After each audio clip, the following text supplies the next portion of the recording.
Superman was created in 1933 by writer Joe Shuster and illustrator Jerry Siegel, with Superman's royal blue suit, red cape, and the letter S affixed to his chest. Superman's character has become one of the most recognizable in the world. Is the feature film directed by Richard Donner your favorite? Where does Brandon Routh stand compared to Christopher Reeves and Henry Cavill? In this video, we'll rank Superman movies from worst to best. Without any further delay, let's get into it. Ranking from worst to best. The first Superman movie on our list is Justice League. Superman doesn't matter in Justice League, and that's because nothing seems to matter in Justice League. The movie felt like a vision of a singular source for all the mounting issues in scripts, design, direction, and more in Batman v Superman. How so? Good. A series of scenes and pacing might have felt dictated by producers and studio heads, but it all felt like a Snyder movie, for better or worse. By comparison, Justice League looks like the film's last final game through market testing, a relentless, long-running mix of scenes crammed together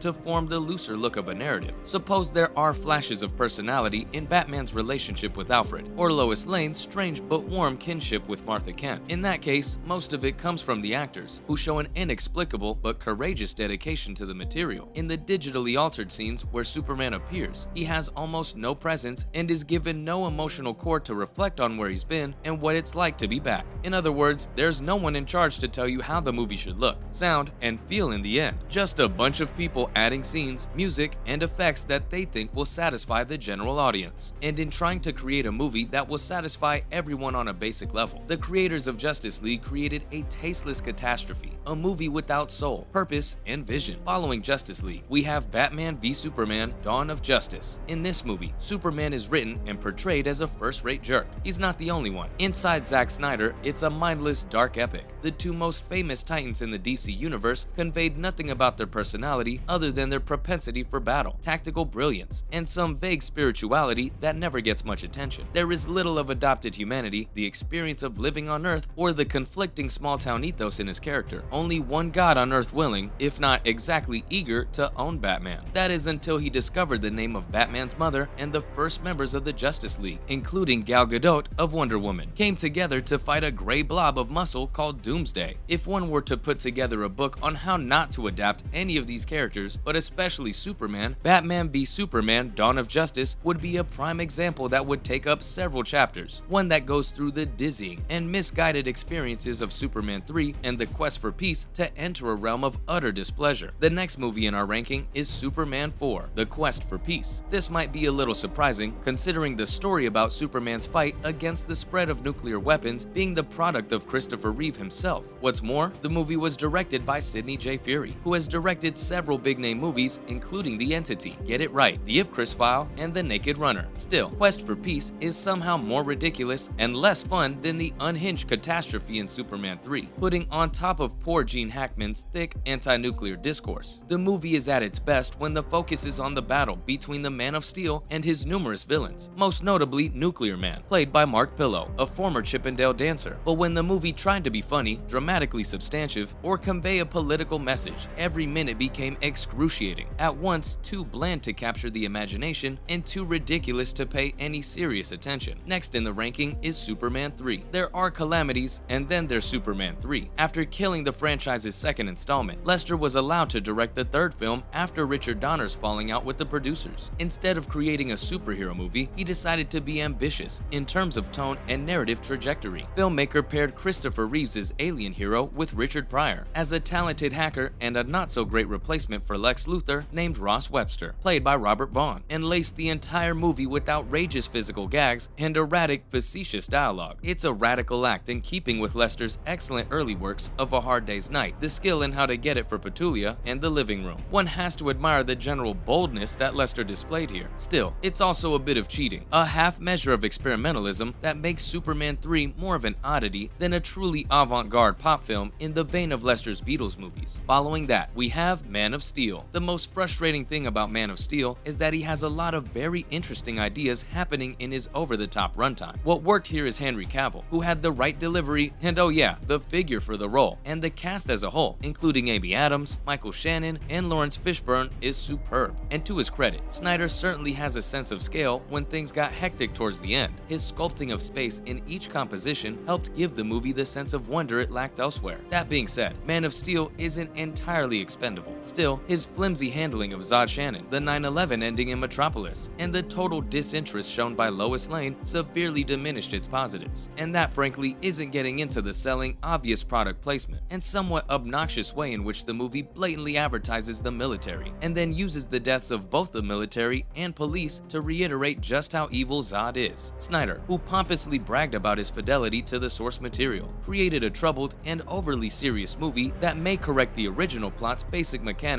but ignored the comic's irrepressible static spirit. Next in the ranking is Return of Superman. Singer's use of color here is worth mentioning, especially in comparison to Zack Snyder's somber gray stance. The glow of the blues, reds, and greens is more in line with the color palette of the comics, and Singer's elegant camera movements added a level of aesthetic attention that arguably surpassed Donner's sober, crisp cinematic production. Getting caught up in the plausibility of the only son of a near-immortal alien who flies, has super strength, and shoots heat beams with his eyes is exactly the trap Snyder fell into. In the trade, he's made an even more implausible and laughable movie. When Snyder highlighted Superman's repressed male fantasy, Singer located the melancholy of a cape-wearing deity, the loneliness and anguish of his lofty position, and balances that with the inherent joy of reading comics and delving into the mythology of First Place. Next up, Superman 2. The Richard Lester cut of this movie isn't exactly nasty, but it leans a little too much on the humor that has always been the director's stock. Otherwise, the movie Lester cut, from footage largely shot by Richard Donner, is generally entertaining, if not memorable in any real way. Finding our hero in conflict with the legendary General Zod and his alien acolytes, Sarah Douglas and Jack O'Halloran, as well as Lex Luthor and Otis. It's a lot of history, and Lester hung the absurdity along with what appears to be an overwhelming indifference to the film's dramatic dynamism or even kinetic action. Wrapping it up, we have Superman. As directed by Lethal Weapon author Richard Donner, Superman lacks the style that made Tim Burton's Batman ascend to the levels of expressive artistry through a series of touches worthy of Fritz Lang. Beyond that, however, you could hardly ask for a better superhero movie than the original Superman, with credit going first and foremost to the late great Christopher Reeve. In both the superhero role and his journalistic alter ego, the actor displayed an unearthly physical awareness and a little celebrated comic quickness that gave both sides of his character depth beyond what is given in the script. Combined with the inimitable Gene Hackman as Lex Luthor and Margot Kidder as Lois Lane, Reeves' performance gave the film the same heroic thrill as John Williams' undisputed score and lovingly rendered production and costume and set decor. Donner balanced a bracing banter in the script and performances with a heartfelt dramatic reunion, ranging from Kal-El's escape from Krypton and coming of age with the Kents to his attempted romance with Lane. In other words, the movie is just serious enough to express Donner's directing competence as a storyteller, which he intelligently balanced with an adventurous, humorous tone that perfectly reflected the cheesy structure of the source material, while not particularly ambitious in terms of absolute fidelity to one of the most intrinsically American modern texts. Superman is a minor kind of cinematic miracle. That concludes today's video. If you found the video helpful, give us a thumbs up, and don't forget to share the video with your friends and family. Also, do let me know in the comment section your favorite Superman movies. Thanks for watching, and we'll see you next time.